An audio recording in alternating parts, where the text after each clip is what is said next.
तो बेटे आज हम बात करेंगे टेट्राहेड्रल एंड ऑक्टाहेड्रल वॉइड की इन एफसीसी और सीसीपी। तो हमें पता है कि जो हमारा फेस सेंटर क्यूबिक स्ट्रक्चर होता है वो वही हमारी सेम क्यूबिक क्लोज पैकिंग होती है। अब फेस सेंटर में होता क्या है कि हमारे पास कुछ एटम कॉर्नर्स पे अवेलेबल होते हैं और हर एक फेस पे भी एटम्स अवेलेबल होते हैं। अब यहाँ टेट्राहेड्रल वॉइड कैसे फॉर्म होती है, वो टेट्राहेड्रल वॉइड ज़रा ऑब्जर्व करते हैं। जैसे ये आपका एक कॉर्नर एटम है, ये आपका फेस सेंटर्ड एटम है, ये भी आपका एक फेस सेंटर एटम है और ये पीछे वाले फेस के सेंटर का एटम है।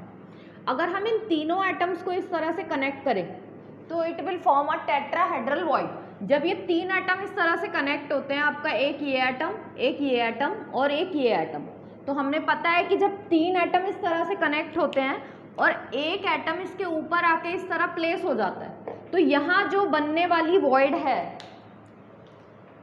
दिस वॉइड, ये जो आपकी वॉइड है ये क्या होगी, आपकी टेट्राहेड्रल वॉइड। क्योंकि इस वॉइड को ओवरऑल कितने एटम्स ने सराउंड किया है, चार, तीन तो बेस पे हो गए और एक इसके ऊपर। So this is your tetrahedral void. अब यहाँ पर देखो ये 1 2 3 तीन एटम हो गए, इन तीनों से मिलके एक वॉइड बनेगी और उस वॉइड को हम उस वॉइड के ऊपर कौन सा एटम प्लेस करेंगे, दिस ब्लैक एटम। अब ये देख लो आप, यहाँ पर एक टेट्राहेड्रल फॉर्म हो जाएगा क्योंकि ये एक एटम इन तीनों एटम के ऊपर आके बैठने वाला है, तो it will form a tetrahedron.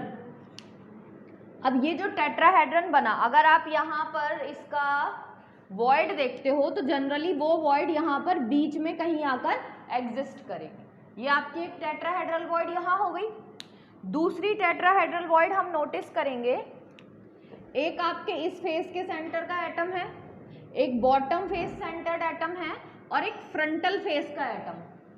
अगर इन तीनों एटम्स को कनेक्ट किया जाए तो ये तीन एटम कुछ इस तरह से कनेक्ट होंगे और यहाँ पर एक हमारा एटम जो है वो है कॉर्नर का, this is your corner atom. अब ये कॉर्नर एटम जैसे ही इन तीनों एटम्स के ऊपर प्लेस किया जाएगा तो it will form also a tetrahedron. तो यहाँ पर भी आपकी एक वॉइड बनेगी which is also called as tetrahedral void. तो यहाँ हम ऑब्जर्व करेंगे कि ये टेट्राहेड्रल वॉइड कहीं बीच में इधर एग्जिस्ट करे। तो आप देख रहे हो कि अगर हम इस क्यूब का बॉडी डायगोनल देखें, क्यूब का बॉडी डायगोनल क्या, देखो अगर हम एक क्यूब इस तरह से फॉर्म करते हैं like this, this is our cube. इस क्यूब का हमने बॉडी डायगोनल देखना है। अब बॉडी डायगोनल चाहे आपका फेस सेंटर हो, एज सेंटर हो, एंड सेंटर हो या सिंपल यूनिट सेल हो, बॉडी डायगोनल इज ऑलवेज 4। किसी भी क्यूब में बॉडी डायगोनल हमेशा 4 होते हैं और वो कैसे बनेंगे, ये देखो, ये पीछे के 2 कॉर्नर्स और ये आगे के 2 कॉर्नर्स। ये पीछे वाला कॉर्नर जो है ये एक बॉडी डायगोनल है आपका, this is your another body diagonal, एक ही हो गया। और ये आपके आगे वाले 2 कॉर्नर्स और ये आपके बॉटम पीछे वाले 2 कॉर्नर्स। ये वाला कॉर्नर इसको अलाइन करता है और ये वाला कॉर्नर इसको अलाइन करता है। तो टोटल हमारे पास, मतलब इसके पीछे आगे के 2 को कनेक्ट करेंगे, आगे वाले 2 पीछे वाले 2 को कनेक्ट करेंगे। तो जैसे आप बोल सकते हो ये एक कमरा है, इस कमरे का ये वाला कोना, ये कोना इस कमरे का जो होगा वो ये कॉर्नर जो है वो आपके सामने फ्रंट प्लेन के बॉटम वाले एटम से जाके कनेक्ट होगा। जिस कमरे में आप बैठे हो वो कमरा कुछ इस तरह का ही होगा और आप ऑब्जर्व कर सकते हो कि जो आपके कॉर्नर का एटम है वो इस कोने से बिल्कुल दूसरे कोने तक जाएगा। So this is your body diagonal. तो आप देखो कि यहाँ पर अगर ये एटम और ये एटम, ये आपके बिल्कुल पीछे वाला एटम है और ये फ्रंटल फेस का एटम है, ये अपवर्ड है, ये डाउनवर्ड। अगर इन दोनों को कनेक्ट किया जाए तो एक बॉडी डायगोनल बनेगा। सो इस बॉडी डायगोनल पे आप नोटिस करोगे कि हमारे पास 2 टेट्राहेड्रल वॉइड आ रही है, एक ये और एक ये। तो इस तरह से हमारे जो बॉडी डायगोनल है, एक बॉडी डायगोनल, 1 बॉडी डायगोनल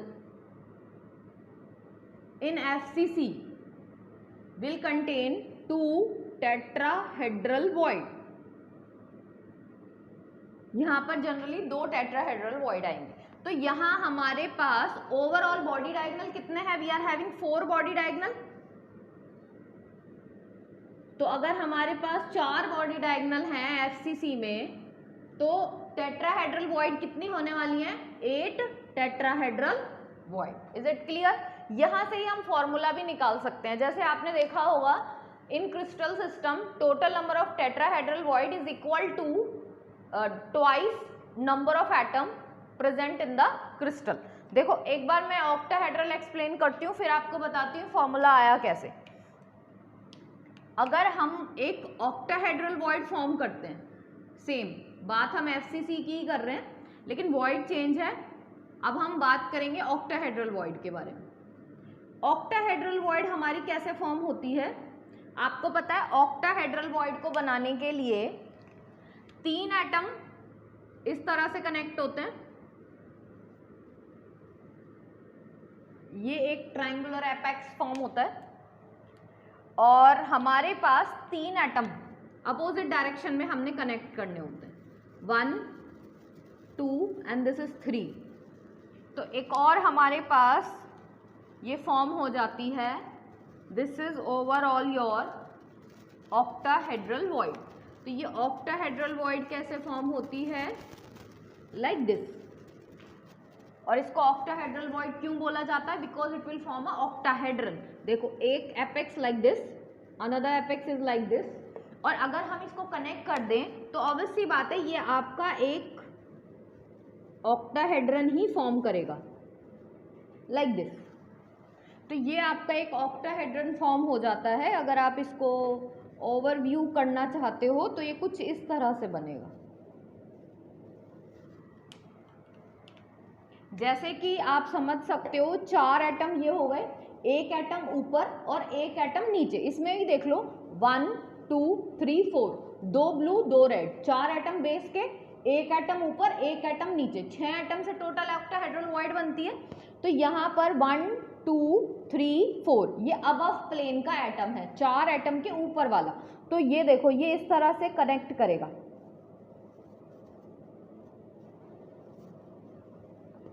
ये ऊपर वाला एटम हो गया। और अगर हम नीचे वाले एटम की बात करें, इस प्लेन के नीचे वाला एटम ये है, तो ये इधर भी कनेक्ट करेगा, इधर भी कनेक्ट करेगा, इधर भी कनेक्ट करेगा और ये इधर भी कनेक्ट करेगा। तो अगर आप इसको नोटिस करो, it will form what? Octahedron. ये एक ऑक्टाहेड्रन बना रहा है, इसीलिए हम इस वॉइड को क्या बोलते हैं? Octahedral void. अब ये ऑक्टाहेड्रल वॉइड टोटल 6 एटम को कनेक्ट करके बनती है। तो फेस सेंटर में हमारे पास कॉर्नर्स पे भी एटम होते हैं और फेस पे भी एटम्स होते हैं। अब अगर हम नोटिस करें तो 2 एटम ये हो गए, एक एटम इसके फेस का और दूसरा हमारा जो यूनिट सेल है वो इसी के बगल में बैठा होगा इधर। ऐसे ही इसके ऊपर वाले प्लेन पे भी एक हमारा यूनिट सेल चलेगा जिसके इस प्लेन पे एटम है और इस प्लेन पे एटम। अगर हम इन 6 एटम्स को कनेक्ट कर दें 1 2 3 4 5 एंड 6,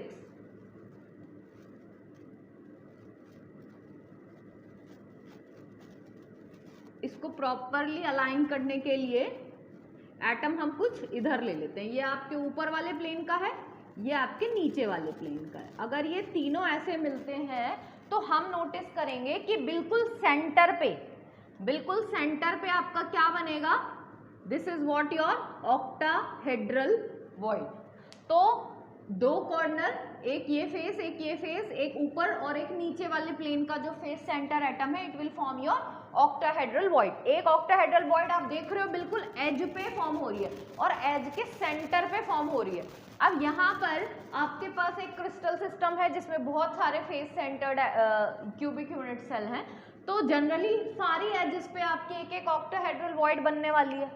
और क्योंकि फेस सेंटर है तो देखो जैसे ये एक फेस सेंटर एटम है, बॉटम पे भी एक फेस सेंटर एटम होगा लाइक दिस। ये हो गया। एक इस प्लेन के फेस का सेंटर ले लो, एक इस प्लेन के फेस का सेंटर ले लो, ये कनेक्ट किया। एक फ्रंटल फेस है और एक जो है आपका बैक प्लेन है। अगर हम इनको कनेक्ट कर दें, ये आगे वाले प्लेन का एटम है और ये पीछे वाले प्लेन का एटम, अगर हम इन दोनों को कनेक्ट कर दें तो ये भी आपकी क्या बनाएंगे? एक octahedral void, because total 6 atom combine to form a octahedral void.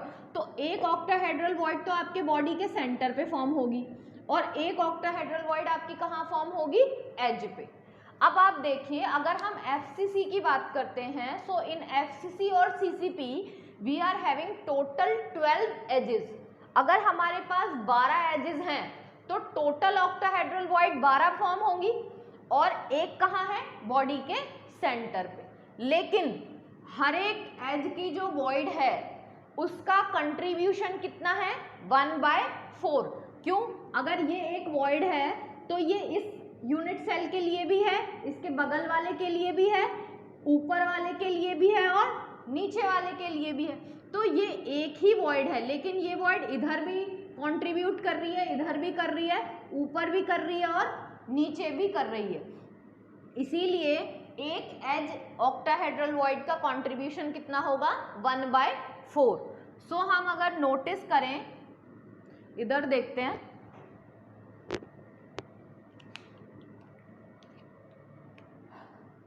Total octahedral void in FCC 12 edges पे हैं, 12 एट द एजेस, लेकिन हर एज का कंट्रीब्यूशन कितना है, 1/4। दूसरा हमारा एक है बॉडी के सेंटर पे, उस सेंटर का कंट्रीब्यूशन कितना होगा, 1। So total this is 3 + 1 = 4। तो ऑक्टाहेड्रल वॉइड कितने आते हैं, 4। अब आप मुझे एक बात बताइए, अगर हम FCC की बात करें, so how many effective atom we are having in FCC, it is 4। Contribution जब हम नोटिस करते हैं तो हम क्या नोटिस करते हैं कि CCP और FCC के अंदर total number of effective atoms कितने होते हैं, 4, और ऑक्टाहेड्रल वॉइड भी कितने निकल के आती हैं, 4। तो हम क्या बोल सकते हैं कि यूनिट सेल में जितने एटम होते हैं उतनी ही क्या होती है, ऑक्टाहेड्रल वॉइड। तो यहां से एक फॉर्मूला निकल के आता है, number of octahedral void is equal to total number of atom in packing.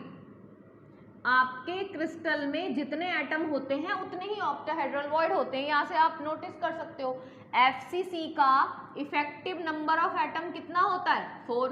तो FCC में टोटल एटम कितने आते हैं, 4, और क्योंकि एटम 4 है और ऑक्टाहेड्रल वॉइड भी कितने निकल के आती है, 4, तो सीधा सीधा फॉर्मूला है, जितने एटम उतनी क्या है, ऑक्टाहेड्रल वॉइड।